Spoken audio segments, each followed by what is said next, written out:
In the spring of 1940, the German army was storming across Europe. America had not yet officially entered the war, but that seemed inevitable. Just a couple of decades before this, the U.S. Army had fought in World War I on the backs of horses. But this was a different time, and this was a dramatically new kind of war. They needed a new vehicle. The U.S. Army sent out an RFP, a request for proposals, to all the automakers in America. There were 134 of them. The Army needed a mechanical replacement for the horse. Specifically, they asked for a truck that could handle rough terrain and climb steep hills, could pull a cart loaded with a big gun, and that didn't weigh more than a big horse, 2,000 pounds max. They gave the automakers 49 days to respond, not with a design sketch. The Army wanted a functioning prototype in less than 2 months.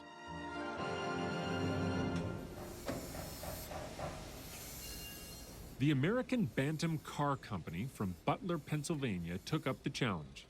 They were a small outfit on the brink of bankruptcy. They were desperate, and this was their last chance to stay in business. Their existing car was called the Banting Speedster. Compared to other vehicles on the road, though, it was small and underpowered. But they beefed up the suspension, painted it green, and called it the Banting Reconnaissance Car. They drove it 300 miles from their factory in Pennsylvania to the Army's training grounds in Maryland. And when they arrived, they were the only ones there. The big car makers had said the timeline was too rushed, and the small companies didn't have the manufacturing capabilities. The Banting Car Company was the only one to come through with a prototype. For a week, soldiers drove it over hills, through ditches, and across rivers. There wasn't much left of it when they were done, but the people who had been driving it loved it, unanimously. So, the Army put in an order for 300,000 of them. 300,000 cars. Now, this should have been the greatest day in the history of the Banting Car Company. It should have been the contract that saved the company. But there was a problem. You see, Banting had never built more than 500 vehicles in a year. That's 1/600th of the new order. They were totally unprepared to deliver on a contract of that size. But what could they do? They dug in and started building them as fast as they could. They churned out about 300 before the Army grew impatient. Now, what happened next is debatable. Either Banting was so patriotic and dedicated to the war effort that they handed their designs over to a couple of larger manufacturers to increase production, Ford and Willis Overland, or the Army simply gave their plans to those other car companies without their permission. Either way, those two larger manufacturers started rolling these vehicles off their assembly lines, and they quickly became an essential part of the war effort. Now, they didn't call them Banting reconnaissance cars, though. They just called them general-purpose vehicles. And the soldiers, being soldiers, started using an acronym, so they called them GPs, or more commonly, Jeeps. So yeah, even though they invented one of the most popular automotive brands in American history, a vehicle that was essential to winning the war, Banting never really made any money off of it. In fact, they were out of business within a decade. I'm Dan Riskin, and this is Inside the Breakthrough, how science comes to life. This series is about science. It's about history, and it's about what modern science can learn from history. Along the way, we check in with some 1950s newsreels, like this one. Frontiers of Science, a series of information films presented as a public service. I like playing those because it's a great reminder that, even though today we think we're in this fast-moving, technologically advanced age, if you go back 70 years, people thought the exact same thing about their world. And the crazy thing is, they were right too. Documenting the latest developments in medicine and science in the space age. But when they were looking to the future, they were looking at us.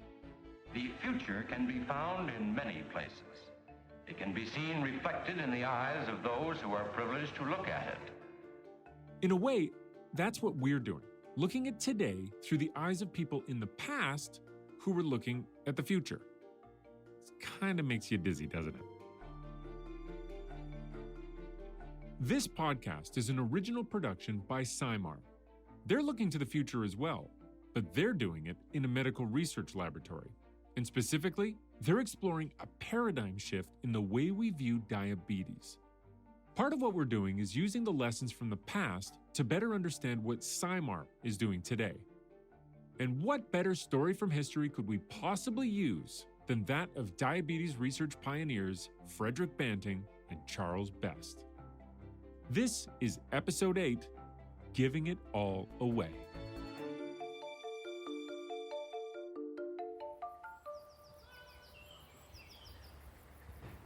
In what was then a small town called London, Ontario, Canada, there was a young man named Frederick Banting. That's Banting, not Bantum. Frederick is not related to the car makers. The names are just a coincidence. But their stories do, coincidentally, end up having one very important thing in common. We'll get to that in a minute. Back to Banting. His family were farmers. Not poor, but not rich. He went to college, a general arts program, but flunked out in his first year. He tried to join the army, but was turned away because of his poor eyesight. Twice. So, he took the only option available to him, medical school. Now, today that seems weird, right? Getting into medical school when you couldn't get into the army, but this was 1912. The war is coming and the army is desperate for doctors. They fast-tracked his class, and off he went to Europe to be a surgeon in a field hospital. After the war, he opened up a medical practice and was, well, not all that successful. He also taught some classes at the local university. So by 1920, he was doing fine. Not poor, not rich, just fine. One day, he had to deliver a lecture to a class about the pancreas. Fred, as his friends called him, didn't really know much about the pancreas. I mean, his training was focused on patching up wounded soldiers, and there wasn't a lot of attention to pay to a squishy little organ tucked behind the stomach just below the liver. It rarely got shot. So, he did some reading. He read articles by all the leading experts at the time to find out what they knew about the pancreas. And he learned a couple of things. First of all, that a lot of people believed that a healthy pancreas secreted something that controlled blood sugar, and that without it, people would develop diabetes. He also learned that no one had been able to extract that something from the pancreas to use it as a medicine. And what that meant was, if you have diabetes, it's incurable. You've seen those kids in the wards. Little kid gets diabetes mellitus, there's nothing we can do. It's a death sentence. That's from a 1958 movie called The Quest. You'll be hearing a whole bunch of clips from that film because it does a really nice job of setting up this whole story. Good luck, Fred. Thank you. After reading all those papers, Fred Banting had what he thought was a new idea about how to extract that something from the pancreas. So, he approached the director of the teaching hospital at the University of Toronto, a guy named John McLeod, and he pitched his idea. McLeod was skeptical. Dozens of other researchers had spent years on this exact problem, but they never found the magical substance. Banting's theory was that the pancreas was secreting more than just the good stuff that regulated blood sugar. Maybe other stuff was coming out of there as well that interfered with the good stuff or even broke it down. So maybe when everybody else was putting the pancreas through the blender, the good stuff was getting destroyed by their crude methods. So Banting proposed a workaround. I operate on a dog. I tie up the pancreatic ducts. I wait 5 or 6 weeks. The acinar cells dry up. There's no more external secretion to destroy the internal secretion of the islet cells. It was spring, and there wasn't much going on at the university. McLeod himself was leaving for Europe in a few days, so he figured, what the heck, and told Banting, sure, you can do your experiment. In fact, he gave him 10 dogs and the use of a lab room for 8 weeks. It was a nice little summer project. The catch was, there was no budget and no salary. And that made it a difficult decision for Banting. 2 months with no income. Nothing saved up. What would I live on? But he decided to give it a shot. In May of 1921, as soon as the students had left for their summer break, Banting got to work. He wasn't alone. He had a graduate student named Charles Best that had agreed to work with him, also without a salary. Their experiment was laid out like this. Divide their 10 dogs into 2 groups of 5. Make one group diabetic by removing their pancreas entirely.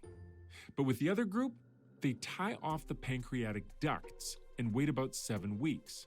Then the idea is remove the pancreas, make an extract from it, and use that to treat the diabetic dogs. They started by doing surgeries on all 10 dogs, and that went beautifully. Banting, despite his poor eyesight, was actually a pretty good cut-and-stitch guy. 2 years in the military hospital will do that for you. But a few weeks in, a problem arose. Those dogs without pancreases, they started dying. Strange sort of race, isn't it, Charlie? Give a dog diabetes and hope you can keep it alive until you get an extract you hope can help it. The disease was progressing faster than they expected. Stay alive, old girl.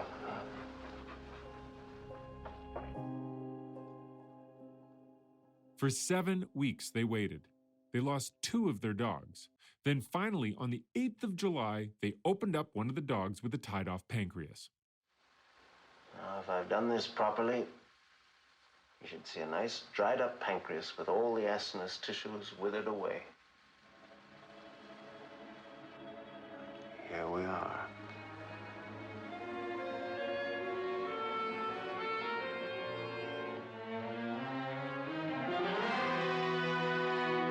Nothing happened. The pancreas, it's perfectly normal. Banting had used catgut sutures to tie off the ducts. And just in case you haven't spent a lot of time working with catgut, I should probably mention a couple things. Catgut does not come from cats. It does, however, come from a gut, the intestines of cows and sheep. Now, back in the day, lots of doctors used catgut for surgeries because it would naturally dissolve in the body. And usually that's ideal, but in this case, it was dissolving too quickly, and the ducts, they'd open back up again. Those first 7 weeks had been wasted. The scientists had been standing around the lab, imagining the pancreas getting all shriveled up, when in reality, those pancreases were functioning normally. And remember, this is an 8-week project. They'd wasted 7 of them. They'd royally screwed up. It was over. They had failed. On top of that, Banting was broke. He hadn't had a paycheck in 2 months. He even had sold his car and used the money to pay for dog food. He called John McLeod, the medical school's director, to tell him the experiment was a failure and that they had no results. But then, a weird thing happened. Dr. McLeod's not at the London address? Well, I guess we should cable Zurich. No one could reach McLeod. He was in Europe. And, well, this was 1921, and you couldn't just send him a text. And this is brilliant. Since no one's around to kick them out of the lab, Banting and Best keep working. They redid the surgeries on the dogs, tying up their pancreatic ducts again, but this time with silk thread. 4 weeks go by, another dog dies, so now they're down to 2 diabetic dogs, and if they lost those, the whole thing was really over, because even if they could isolate a secretion, they wouldn't have a dog to test it on, right? So they had to make a choice. If we operate and find the pancreas hasn't degenerated enough, we can't make the extract. But if we wait and lose any of the other dogs in the meantime... No gamble, Charlie. It's a calculated risk. Let's get on with it. So they revised their timeline, and after just 4 weeks, instead of 7, they open up one of the dogs, hoping to find a shriveled up pancreas. The silk sutures are still in place, and the pancreas looks terrible. It's perfect. Carefully, Dr. Banting removes it. A tiny thing no bigger than your pinky finger, and he hands it to Best to carefully cut it up. They make a serum out of it, and as soon as it's ready, at midnight that night, they inject one of the remaining dogs. Then they wait. Remember, these dogs without pancreases are diabetic. In other words, their blood sugar levels are too high. The big question is whether the serum will reverse that. An hour later, at 1 o'clock in the morning, they draw blood from the dog and they check the glucose level. Is it still too high? Sugar content, 3.7. That dog's blood sugar dropped 6 points in an hour. So they give the dog another shot of serum, and at 2 a.m., they test it again. All night long, hour after hour, test the blood, give another shot. Test the blood, give another shot. They keep doing it, and the dog's blood sugar keeps falling. By morning, that dog's levels are virtually normal. You've done it, Charlie. It's the X hormone, the anti-diabetic principle. We've proven it and isolated it. Now, yes, it was just one dog, but it had worked. They had shown that the internal secretions of the pancreas, something that would later be named insulin, could be used as a medicine. So what came next? Well, at that point, Banting and Best were the only two people in the world that knew about their discovery. If this were a crime novel, one of them would have killed the other one and made off with the secret discovery to make millions and millions of dollars, but that's not what happened. Now, they could have patented their discovery, started a pharmaceutical company and mass-produced the stuff, selling their miracle drug for millions. But that's not what happened either. But Fred, there are thousands and thousands of diabetics. They'll come flocking here from all over the world. And for a long while, there won't be enough. Not nearly enough. So what they decided to do was give it away. They told anyone and everyone what they had done, how they had done it, and what they saw. They encouraged others to replicate their experiments.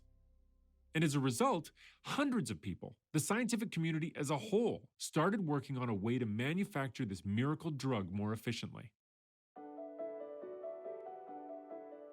They sold the patent for insulin to the University of Toronto for $1. Frederick Banting said at the time, "Insulin does not belong to me. It belongs to the world." That quote and that act of selflessness is often pointed to as the way all researchers should act. But is it really the best option?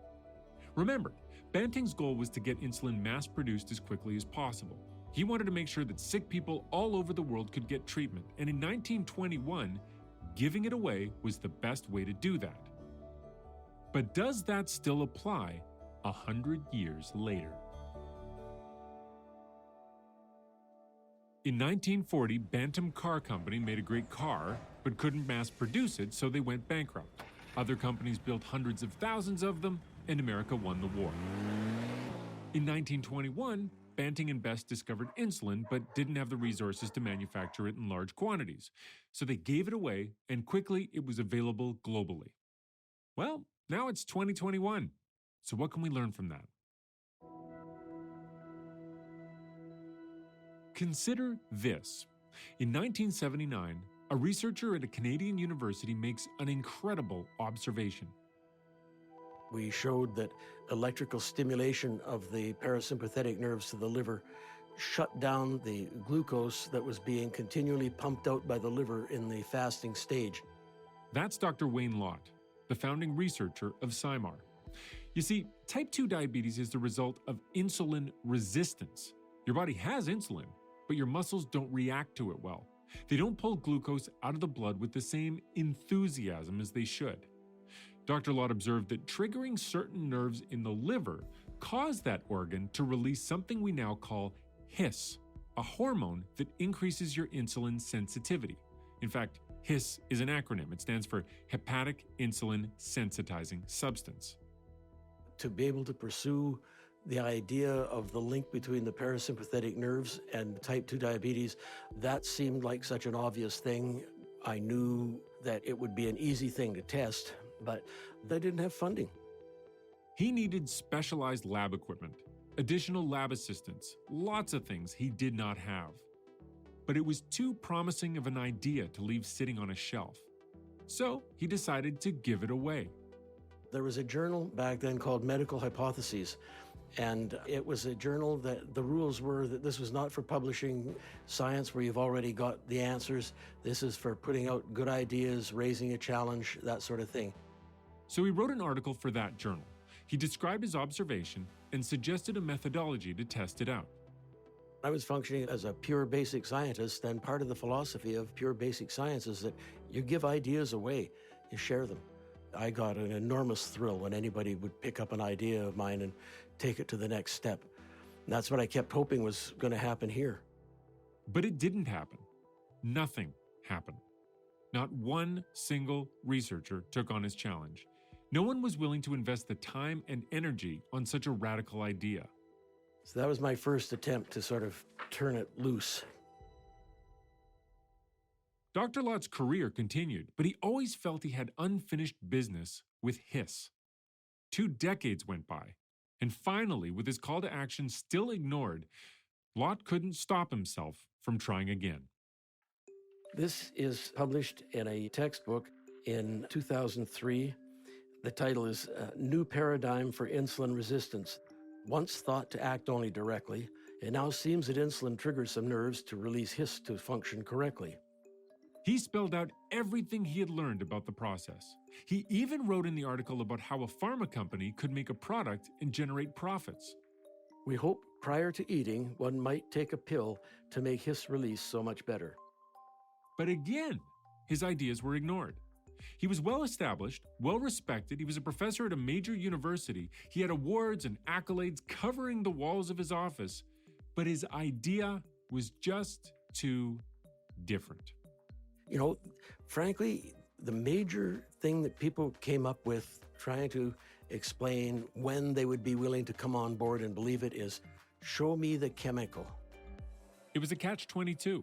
He couldn't get support without showing physical evidence of the hormone, but he couldn't get that physical evidence without support. That was another attempt to give it away. Finally, in 2009, my son suggested that we actually form our own company. And so that's what they did. They formed Scimar, which stands for Science to Market. In a nutshell, that's the whole point of the company.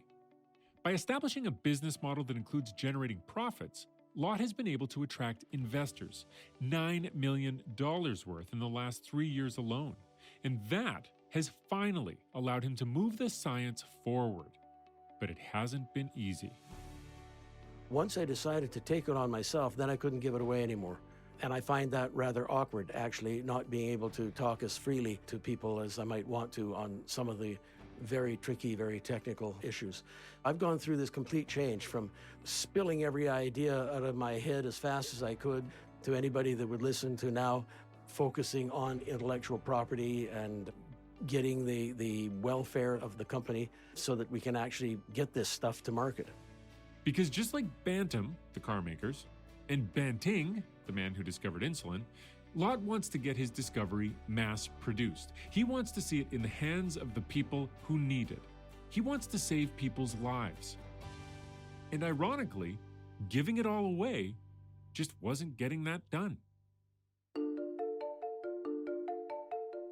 Our next episode is an exciting one. I've been looking forward to this one for a while. It's about how we deal with failure when you go back to square one.